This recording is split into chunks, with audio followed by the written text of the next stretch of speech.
بسم اللہ الرحمن الرحیم۔ السلام علیکم ورحمۃ اللہ۔ پروگرام ڈیلی بریکنگ بلیٹن کے ساتھ عمر شریف حاضر خدمت ہے۔ ناظرین، آج 4 مئی سن 2020 بروز پیر۔ ناظرین، آج کے ڈیلی بریکنگ بلیٹن میں بہت زیادہ بریکنگ نیوز ہے میرے پاس۔ میں آپ کو جلدی سے رن ڈاؤن دے دوں کہ نیوز کیا کیا ہے۔ ناظرین، American US secretary of state mic Pompeo نے محسوس ہو رہا ہے کہ اب ڈیسائیڈ کر لیا ہے کہ وہ آئندہ آنے والے وقتوں میں چائنا کے خلاف کس حد تک جا سکتے ہیں۔ اس کے متعلق بہت میجر خبر ہے میرے پاس۔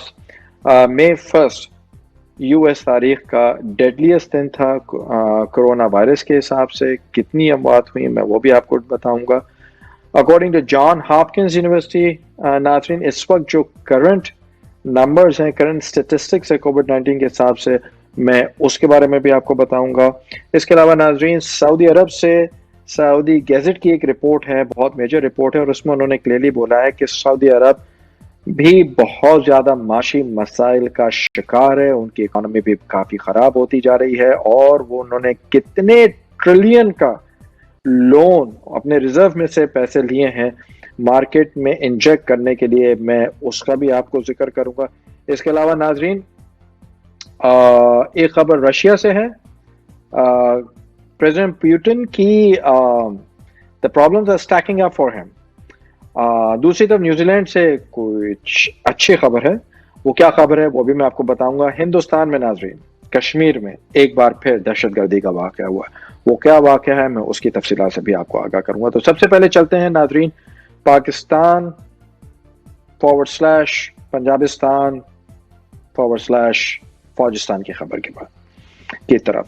ناظرین، اس وقت سب سے امپورٹنٹ خبر، بریکنگ نیوز یہ ہے کہ قائد تحریک الطاف حسین بھائی اپنا سب سے پہلا خطاب یوٹیوب چینل پہ، ان کا اپنا جو یوٹیوب چینل ہے، میں آپ لوگوں سے گزارش کروں گا کہ زیادہ زیادہ اس کو سبسکرائب کیجئے۔ اس وقت پہلا یوٹیوب خطاب بھائی کا جاری و ساری ہے، اور یہ یوٹیوب خطاب اس وقت دنیا کے ہر خطے میں بآسانی دیکھا جا سکتا ہے۔ نارتھ امریکہ میں، یورپ میں، ایشیا میں، مڈل ایسٹ میں، کم و بیش دنیا کے ہر خطے میں ہی دیکھا جا رہا ہے۔ بہت امپورٹنٹ خطاب ہے ناظرین، پینسل قلم لے کے بیٹھیں، اس میں نوٹس لیجئے۔ بہت فکر انگیز خطاب بھائی کر رہے ہیں، بہت سے آپ کو ذہن کو لبریٹ کرنے والی اس میں باتیں ہوں گی، بہت غور سے سنیے گا، اور آگے بھی اپنے حلقہ احباب میں اس کو پھیلائیے گا۔ ناظرین، ماضی کے چند اوراق پلٹنا چاہوں گا، آپ کو لے کے جانا چاہتا ہوں میں 3 مئی سن 2016 میں۔ اس دن کیا ہوا تھا؟ ایک نام، ایک ماں کا بیٹا جو کہ بے دردی سے شہید کر دیا گیا، آفتاب احمد شہید۔ ناظرین، یہ اس مظلوم کی کہانی ہے۔ ایسے بہت مظلوم ہیں جو کراچی، حیدرآباد، میر خاص، سندھ میں، بلوچستان میں، KPK میں، گلگت بلتستان میں، ہزاروال میں، سرائی کی بیلٹ میں بے دردی سے مار دیے گئے۔ لیکن آفتاب احمد کے جو کیس ہے وہ تھوڑا سا ڈیفرنٹ نوعیت کا ہے۔ ناظرین، 3 مئی سن 2016 کو آفتاب احمد پہ جس بہمانہ تشدد کا استعمال کیا گیا، اس نے یزیدیت، شدادیت، فرعونیت، ابلیسیت کی یاد دلا دی۔ اور ناظرین، یہ سب کچھ ہوا رینجرز کی کسٹڈی میں۔ میرے پاس ڈان 3 مئی سن 2016 کی خبر ہے کہ اس وقت کے DG director general rangers Sindh major general Bilal Akbar کی نے اس بات کی تصدیق کی اور اس بات کو ایکسپٹ کیا کہ ہاں، رینجرز کسٹڈی میں آفتاب احمد کے اوپر بہت زیادہ تشدد کیا گیا۔ لیکن ناظرین، سوال یہ پیدا ہوتا ہے کہ اس میں سے کتنوں کو سزا ہوئی؟ جانے والا تو چلا گیا، لیکن ان کو بے نقاب کر گیا۔ لیکن ناظرین، ایک اور بہت امپورٹنٹ بات یہ ہے کہ اس سازش کو اس بے غیرت کرپٹ پنجابی فوج نے کور اپ کرنے کی کوشش کی، and they try to shove it under the carpet۔ میں آپ کو حقیقت بتاتا ہوں کیونکہ ہم نے جن سے بات کی وہ چشمدید گواہ ہیں اس کے۔ ناظرین، پورا پلان تھا کہ اس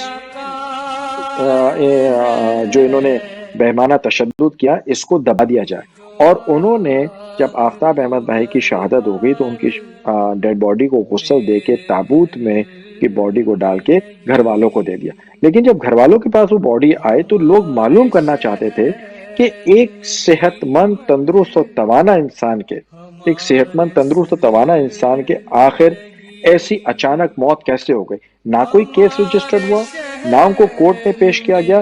90 دن کا ریمانڈ لے کے ان کو بغیر کسی چلان پیش کیے ان کو جیل میں ڈالا گیا اور رینجرز کسٹڈی میں ان کے اوپر بہیمانہ تشدد کر کے، یعنی کہ جسم کا کوئی ایک حصہ بھی نہیں ایسا بچا ہوا تھا جہاں پہ تشدد نہ ہوا. تو ناظرین، جب ایم کیو ایم کے کارکنان ان کو عیدی سینٹر لے کے گئے اور ان کا کفن کھولا اور جب لاش دیکھی، وہاں پہ ناظرین جرنلسٹ موجود تھے. تمام صحافیوں کی موجودگی میں، پرنٹ الیکٹرانک میڈیا کی موجودگی میں، آپ نے وہ ویڈیوز دیکھے ہوں گے. جب وہ کفن کھلا تو تب یہ سب کو آیا ہوا کہ ان کے اوپر مطلب میرے پاس الفاظ نہیں ہے ناظرین کہ کس بہمانہ طریقے سے ان کے اوپر تشدد کیا گیا تھا. تو ناظرین، یہ انہوں نے کور اپ کرنے کی اس کو کوشش کی گئی تھی، لیکن جانے والا تو چلا گیا، وہ تو شہید ہو گیا، لیکن وہ ان کو بے نقاب کر گیا. لیکن آج تک یہ بے غیرت کرپٹ پنجابی ملٹری مافیا کے درندے صرف انسان آج بھی آزاد پھر رہے ہیں کیونکہ ان کو پکڑنے والا کوئی نہیں ہے. اور اگر میں ہسٹوریکل پرسپیکٹو میں بات کروں، یہ ان پیشہ ہے، یہ مظلوموں کو قتل کر کے ان کی اجرت لیتے ہیں اور اس پہ یہ جیتے ہیں. کیا بنگلہ دیش میں کیا ہوا تھا کہ آپ کو نہیں یاد؟ انہوں نے تو معصوم عورتوں بچوں کے ساتھ 3 سال کی بچیوں سے لے کے 80 سال کی برگزیدہ عورتوں کو اللہ تعالیٰ کے گھروں کے اندر مسجدوں میں ریپ کیا. کیا آپ کو نہیں معلوم؟ آپریشن سیٹ لائٹ کے بہانے انہوں نے کیا کیا ظلم و ستم کیے، کس طرح انٹلیکچوئلز کا قتل کیا، کس طرح جوانوں کا قتل کیا، کس طرح عورتوں کے اوپر تشدد کیا، کس طرح بوڑھوں کو قتل کیا. یہ ان کا طریقہ واردات ہے کیونکہ یہ صرف مظلوموں پہ ہی ظلم کرنا جانتے ہیں. اور آفتاب احمد بھی ایک مظلوم تھا، ایک نہتا تھا، ایک بے گناہ تھا، لیکن وفا پرست تھا. اس نے الطاف حسین بھائی سے باغی ہونے سے انکار کیا.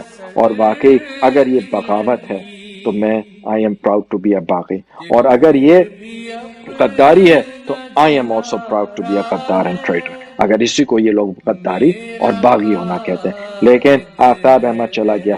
شہید کبھی نہیں مرتا، شہید ہمیشہ زندہ رہتا ہے. یہ تو قرآن کے الفاظ ہیں، ہمیں اس کا شعور نہیں. اللہ تعالیٰ ہم کو رزق بھی پہنچاتا ہے. اسی آس میں آفتاب احمد شہید کی والدہ محترمہ بھی اس دنیا فانی سے کچھ فرما گیا اور ان کا بھی انتقال ہو گیا. لیکن وہ بوڑھی ماں اپنے بچے کے قاتلوں کے لیے انصاف مانگتی رہی، لیکن اس کو انصاف نہیں ملا. آفتاب احمد شہید کے 5 بچے. آج یہ تصور کریں کہ ان 5 بچوں کے دلوں پہ کیا گزرتی ہوگی، وہ کس ٹراما سے گزرے جب انہوں نے اپنے باپ کی لاش پہ وہ تشدد دیکھا ہوگا. اور یہ پھر ایکسپیکٹ کرتے ہیں کہ وہ بچے بڑے ہو کے یہ نعرہ لگائیں گے، پاکستان زندہ باد، پاکستان مرد آباد، پاکستان مرد آباد، پاکستان مرد آباد. یہ ہے تمہاری حقیقت اور اسی حقیقت کو اب ہم آگے لے کے چلیں گے. ناظرین، دوسری خبروں کی طرف آتا ہوں میں. خبر ہے ناظرین سعودی عربیہ سے، بہت امپورٹنٹ خبر ہے ناظرین. یہ خبر ہے سعودی گزٹ کی. سعودی عربیہ کے فائنانس منسٹر محمد الجدان نے یہ اناؤنس کیا ہے کہ کرونا وائرس کے کرائسس کی وجہ سے کنگڈم نے they have taken loans up to $220 billion.